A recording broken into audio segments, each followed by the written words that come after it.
Olá pessoal, que bom podermos de novo viajar, né?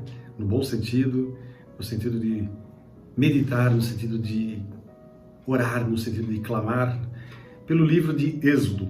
Então quero convidar você já para abrir a palavra lá em Êxodo de número 18 e junto com a gente aí vamos tomar um chimarrãozinho e vamos continuar nessa jornada de Êxodo. Nós vimos até agora como o povo de Israel eles gostavam de reclamaram por causa de água, daí Deus fere uma rocha da água. E mais uma vez, depois disso, eles viram o poder de livramento que Deus concede por meio da vida de oração, de intercessão lá de Moisés, né, que sobe ao monte Horebe, ao monte Sinai, e enquanto que eles estão lá lutando com os amalequitas, eles vencem os amalequitas por intermédio do Senhor. Deus, Ele cuida dos seus, nós falamos isso, e insistimos muito nisso no último encontro.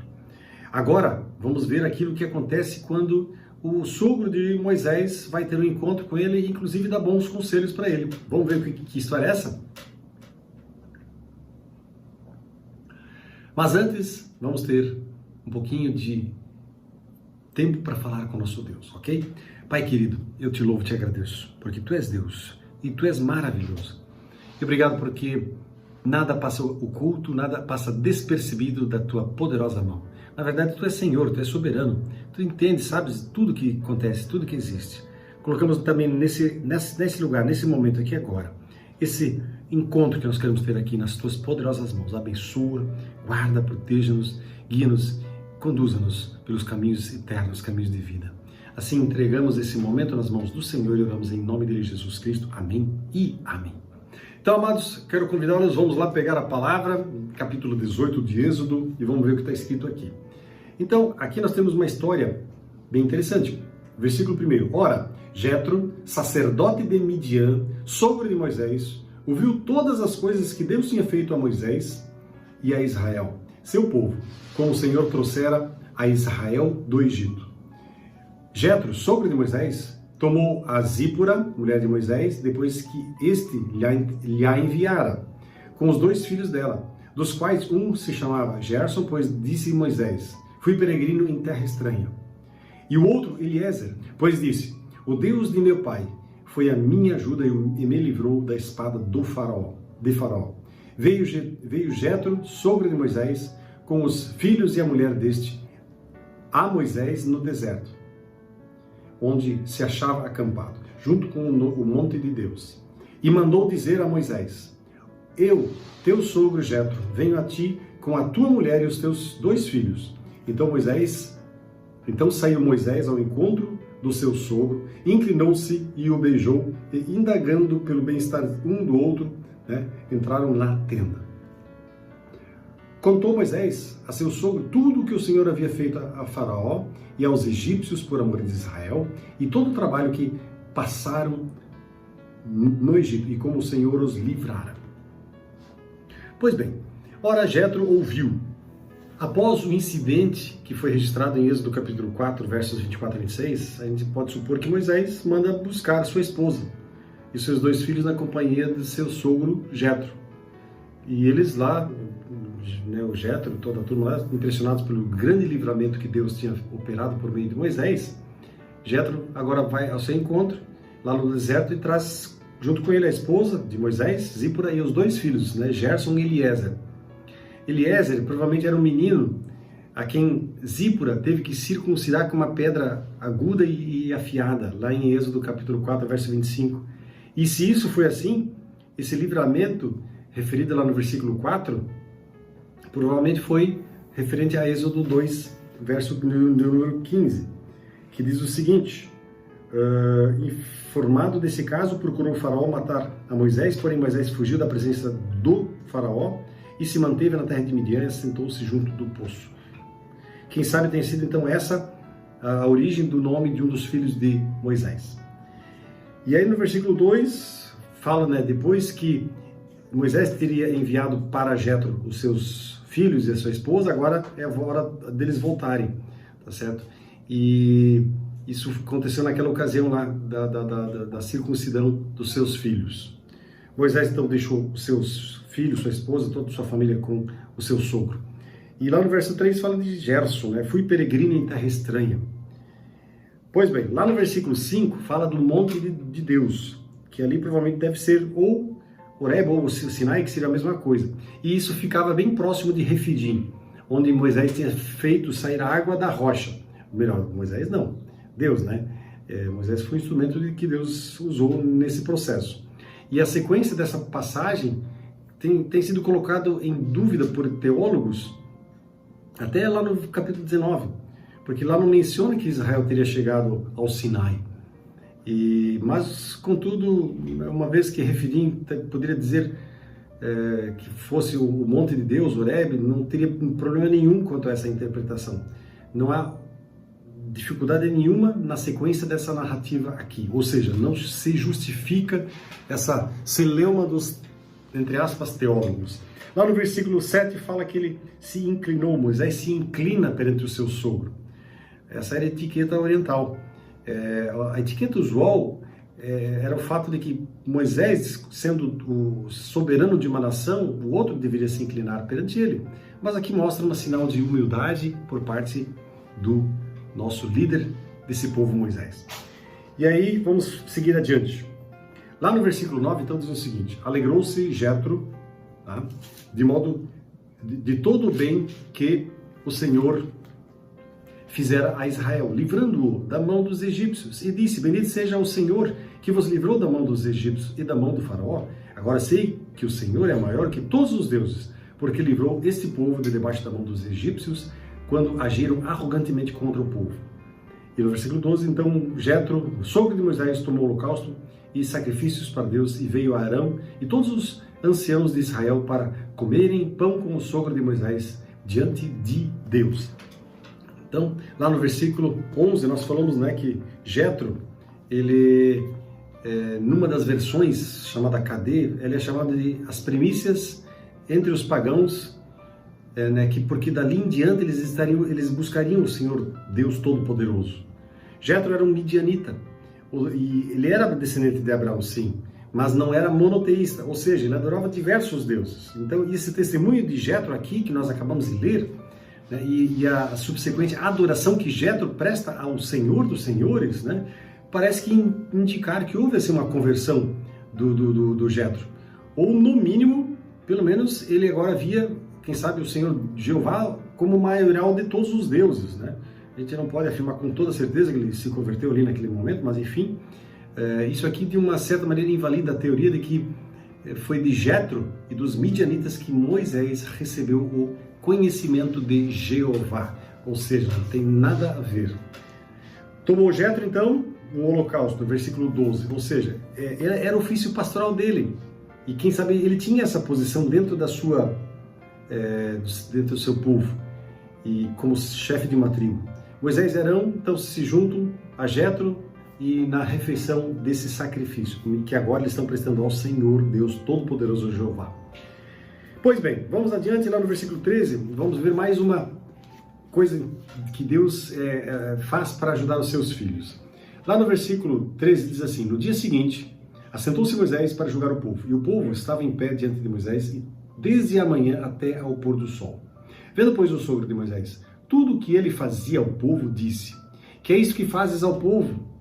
Por que te assentas só e todo o povo está em pé diante de ti, desde a manhã até o pôr do sol? Respondeu Moisés ao seu sogro: é porque o povo me vem a mim para consultar a Deus. Quando tem alguma questão, eles vêm a mim para que eu julgue entre um e outro e lhes declare os estatutos de Deus e as suas leis. O sogro de Moisés, porém, lhe disse: não é bom o que fazes. Sem dúvida, desfalecerás, tanto tu como esse povo que está contigo, pois isto é pesado demais para ti. Só não o podes fazer. Ou seja, sozinho ele não pode fazer isso, né? Ouve, pois, as minhas palavras e eu te aconselharei. E Deus seja contigo. Representa o povo perante Deus. Leva as suas causas a Deus. Ensina-lhes os estatutos e as leis e faz-lhes saber o caminho em que devem andar e a obra que devem fazer.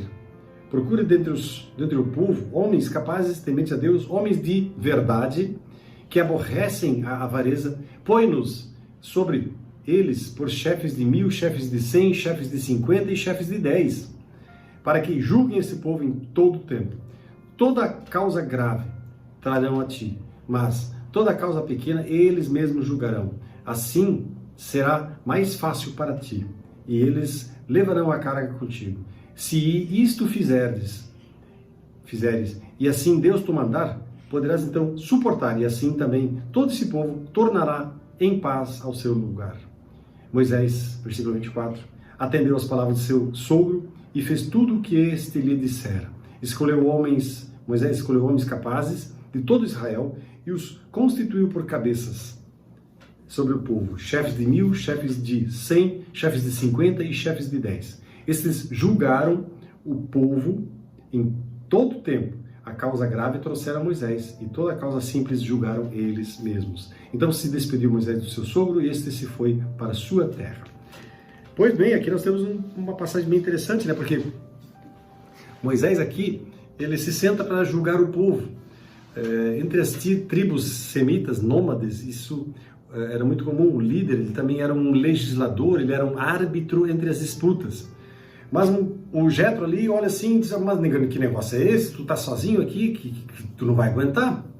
Moisés então apresenta Jetro duas boas razões porque ele, Moisés então mostra para Jetro duas razões pelas quais ele estava fazendo o que estava fazendo. Primeiro, porque o povo precisava de uma decisão e uma decisão confiável, uma decisão que fosse a resposta do próprio Deus. E Moisés tinha recebido as ordenanças do próprio Deus. E uma segunda justificativa de Moisés, que além de resolver a disputa imediatamente, ele podia usar o caso como base para transmitir princípios morais, estatutos, as leis específicas que diziam respeito às circunstâncias especiais, etc, etc, etc. Aí Jetro olha, e vê que a coisa não tá muito legal. No versículo 15 fala que Moisés consulta a Deus através dele, As decisões de Moisés, as ordenanças sobre as quais ele se baseava, elas vinham em última análise do próprio Senhor, de Jeová. Mas aí no versículo 18 diz lá, mas sem dúvida você vai desfalecer desse jeito, tu não vai aguentar. Não apenas aquilo era demais para as forças de Moisés, mas o próprio povo poderia ficar insatisfeito, que quem sabe está lá esperando o dia todo e só no final do dia ser atendido. Então certamente eles estavam, quem sabe, no limite aí com essa questão toda. Então, ouve agora, aí Jetro dá um conselho na solução para o problema. Em primeiro lugar, Moisés devia agir claramente como representante de Deus para com o povo, ensinando ao povo os princípios dados por Deus, pelos quais muitos dos casos, esses casos ali que ele verificou detalhados, poderiam ser decididos, e também levando todos os casos, especialmente os difíceis, diretamente para Deus. Porém, o trabalho ele deveria ser aliviado se fossem nomeados oficiais legais que pudessem ouvir em separado aí as disputas. Claro, segundo o grau de gravidade. Tá? E aí o Moisés, realmente ele acha muito interessante, lá no versículo 21 fala de chefes de 1000. Não se sabe exatamente se 1000 se refere a pessoas ou famílias, tá certo? Não existe clareza sobre isso.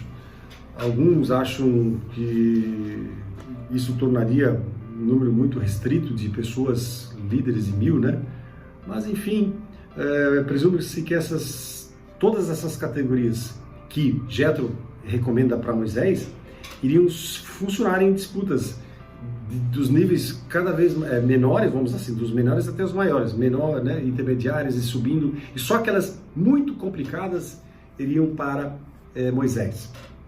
Então, esses tribunais inferiores, vamos assim dizer, resolveriam a maioria dos casos. Lá no versículo 21, Jetro traz homens capazes, ou seja, ali ele fala até, na minha tradução, homens de verdade. Ou seja, eram qualificações para esses subjuízes, que estariam subordinados a Moisés. Eles deveriam se preocupar exclusivamente com o fato de eles serem aprovados por Deus e não pelo homem, para que eles pudessem passar a palavra de Deus para as pessoas. E eles deveriam ser candidatos reais, verdadeiros, e que não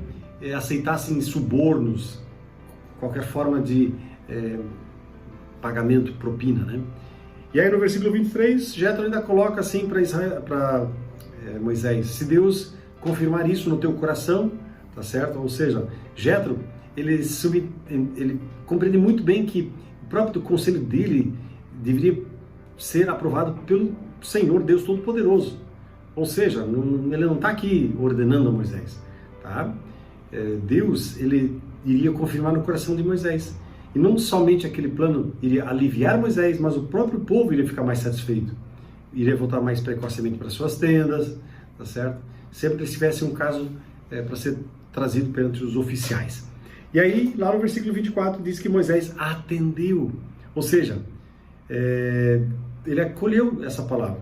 Alguns teólogos criticam Moisés por essa atitude, mas Jetro condicionou a recomendação dele à aprovação de Deus. Se Deus mandar você fazer isso, tipo assim, não é? Então Deus vai deixar você. Não.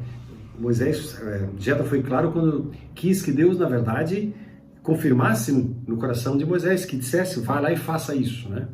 Ou seja, podemos deduzir então que Moisés consulta o Senhor. Não há mais registro de que Moisés tivesse se arrependido de tomar essa decisão. Em Deuteronômio capítulo 1, verso 15, né, Moisés explica como os juízes foram escolhidos entre os líderes, sábios conhecidos nas diversas tribos. De 100, 50, 10, ou seja, era uma numeração militar muito conhecida pelos povos nômades daquela época.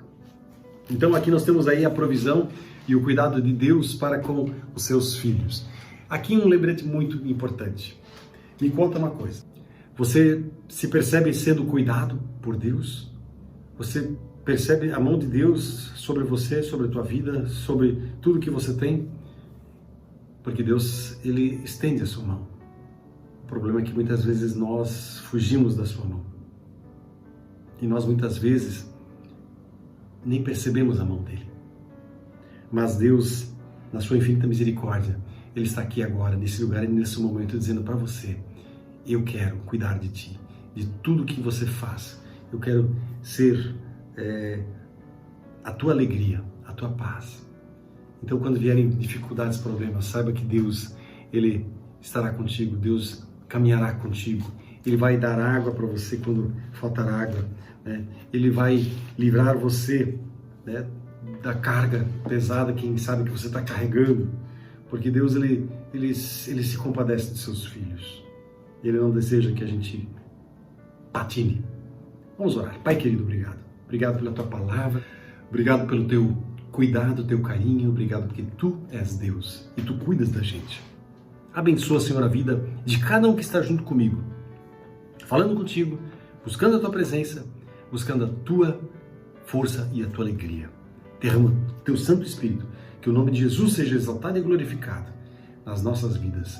Nós nos colocamos diante de ti, também aqui na autoridade do nome de Senhor Jesus, repreendo todo o mal, toda a enfermidade e declaro vitória de Cristo, cura e libertação sobre cada vida que está junto comigo orando esta oração, em nome de Jesus. Amém e amém.